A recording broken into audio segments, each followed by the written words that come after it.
Guys, welcome back to another video. In today's video, we are going to deep dive into a question that we recently got on a Q&A video we did.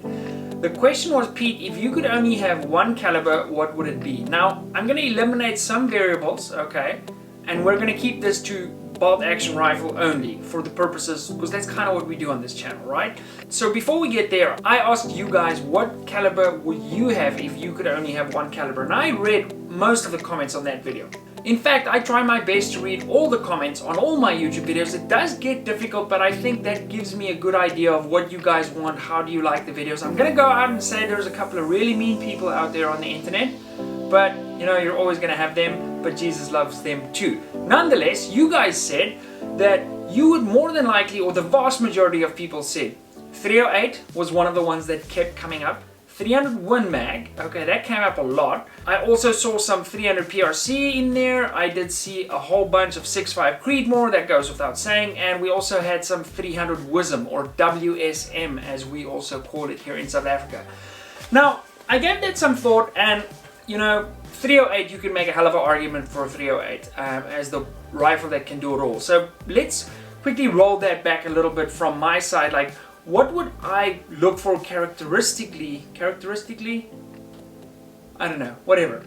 What would I look for in a bolt action caliber if I could only have one? So, first things first, I want to be able to shoot this a lot, you know, and I need it to be fun to shoot. So, automatically that almost discounts all the big heavy magnums for me, because yeah, they're a lot of fun to shoot, but they become expensive to shoot, which is another thing we'll chat about. But the recoil, you know, the recoil does get a lot, and the concussive blast of a big muzzle brake, it does become a lot if you're shooting like 50-60 rounds in a morning. So I need something that I can shoot quite a bit of. I also need it to be a viable hunting cartridge. This watch is George, you WhatsApping me while we're making videos. George is one of our people of impact. I'll get back to you just now, George. Now, I also need this to be a viable hunting caliber. So either I'm going after antelope, I'm doing some varminting on the farm, or I'm shooting big game, so kudu type size game, eland type game. I need it to be capable of taking something like that down and have enough kinetic energy downrange to be able to drop an animal. Now, I know in South Africa specifically, I don't know about other countries, maybe you guys can let me know in the comments. We have some farms where they say, if you come with smaller than the 30 cal, you can't hunt here. So that kind of exists. So, but we'll get there. Then I just wouldn't hunt there. I honestly feel like a well-placed round, you could kill almost anything with a relatively small bullet if you put it where you need to put it. Anyway, that 30 cal, no question, does buy one some margin of error. But nonetheless, the other thing I really need is, can I buy factory ammunition for this caliber? Now, all the stuff you guys mentioned, or quite a lot of the stuff, you can buy factory ammo for. And the reason I would want to buy factory ammo is, if I was to find myself in freaking Wyoming or some random place on the planet, and I need to, either the airline lost my ammunition or whatever the case may be, then I can go out and purchase ammunition. So 308, you're going to get everywhere, okay? That's going to be available pretty much everywhere. So there's really a good argument for 308, 300 Win Mag, those kind of things, 7mm Rem Mag. You're going to get that everywhere if you're hunting. The next thing I needed this caliber to be able to do, and when I say caliber, we obviously kind of use caliber and cartridge interchangeably, so you guys know what I'm talking about. The next thing I needed for this cartridge was a wide variety of bullet selections. Now, the one I've chosen, and there's no real right or wrong answer here, unless you said 50 BMG, then you can, then you're wrong.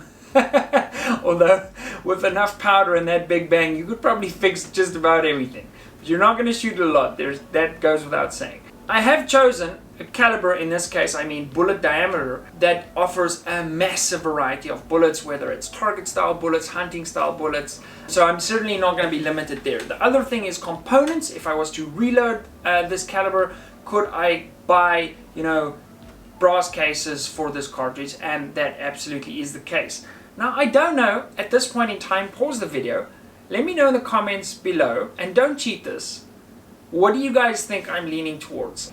Yeah, this was not easy to do. By the way, before we sort of continue, I want to thank MDT for sponsoring today's video. Modular Driven Technologies is my chassis system of choice. When I go out to pimp out a rifle, to build the ultimate rifle, I've been an MDT fan since day one, and this was long before we got into a working relationship. You know, I looked at what the market had to offer, I saw what MDT had, and it was basically love at first sight. Now I'm in the fortunate position where we work together with this YouTube thing. So if you guys like the information we're putting out on this channel, please show some love to MDT and support them, because they really help us a hell of a long way to be able to provide content for you guys. Now, I'm a precision rifle shooter at heart, so the cartridge I was going to pick, I needed to be able to shoot matches with it. So with some other things we've mentioned, and earlier today I was chatting to my friend Skulk, who you guys know, you know, we were talking about, he said he would go 7 SAM, and I was like, yeah, you could, but you know, if you're shooting a 2-day national match with 180 rounds, a 7 SAM is a lot of gun to handle. I guess you could download it and kind of shoot it at about 2.8, so that could possibly be an option, but then there's factory ammo and stuff like that. If you're out in the sticks, you're probably not going to pick up any 7 SAM lying around there. So, what do you guys think I chose? It's quite funny that I chose this specific cartridge, because I actually don't own one yet. I will, without a doubt, in the future own one. And if you like this style of video, what I'm going to do is, the second portion of this video, I'm going to do a complete build breakdown. If I was to only have one rifle in this caliber that I'm going to tell you about now, what would I build around that? What would my components be? How would it look? You know, how would I have the most versatile setup that I can sort of do everything that we've spoken about and then some? So how would that be? That's going to be part 2 of this section. The other thing I also need this cartridge to be able to do is shoot long range matches. Now tomorrow we actually have a long range match. I'm shooting that 7-300 of mine, and the 7mm is extremely capable at distance. It's ballistically, it's a phenomenal round, right? Now, I have done pretty well at this match in the past shooting a 6.5 Creedmoor. Now it may surprise you that I haven't chosen a 6.5 Creedmoor as my one and only do-all be-all cartridge. I have chosen the 6.5 PRC, the 6.5 precision rifle cartridge. I think for me, I could hunt with it really well.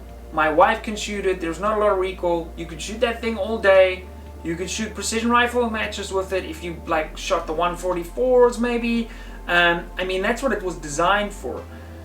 I think it could be a really nice all-round cartridge. You could hunt pretty much anything with it. It's an extremely accurate round, and it will have plenty of energy downrange to put down pretty big animals. Not that I like to shoot things really far, you guys know how I feel about that. But I think the 6.5 PRC would be a really good choice for a balanced, you know, I can kind of go shoot anything I want to shoot. Long range matches, precision rifle matches, go hunting. It kind of ticks all those boxes, and you could just go out plinking with it.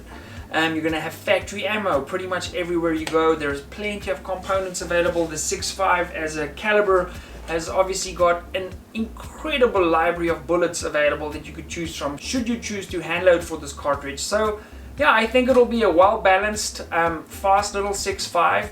And it's actually going to be quite similar to the 6.5 Sherman Short that I've just built. That should be here any day now. So I don't know, what do you guys think about my choice? 6.5 PRC. It's interesting that I would choose something that I don't have or have shot or have any experience with it, but I do think that obviously I'd go for the 6.5 Sherman because I have one, but factory ammo, those kind of things, that goes out the window. So 6.5 PRC, that's going to be my decision for now. I may change my mind and I may be wrong on this one, but it was a fun little thought experiment nonetheless. As I mentioned earlier, in our next video, I'm going to give you guys that complete sort of what my ultimate rifle would be in a 6.5 PRC that I can do all these disciplines with that we did speak about. Guys, I want to thank you so much for watching. Wish us luck for tomorrow's match. It's going to be awesome. I'm shooting with Skulk again. We're both on the 7th. Also, thanks again to MDT for making today's video possible. Guys, have a wonderful weekend. It's been awesome growing with you guys over the last year, and 2020 has been a sucky year, but it's been a journey for us. And yeah, I'm super humbled that you guys choose to watch these videos, and I can't thank you enough for that. So yeah, if you haven't already, do subscribe down here. My precision rifle course is also available down here, or the reloading course. How cool are those trophies that we did for a recent match? They're pretty big. Anyway, speaking of, 19th of December, I'm hosting a match. The details for that is going to be down below outside of Cape Town. Cheers guys, have a good one.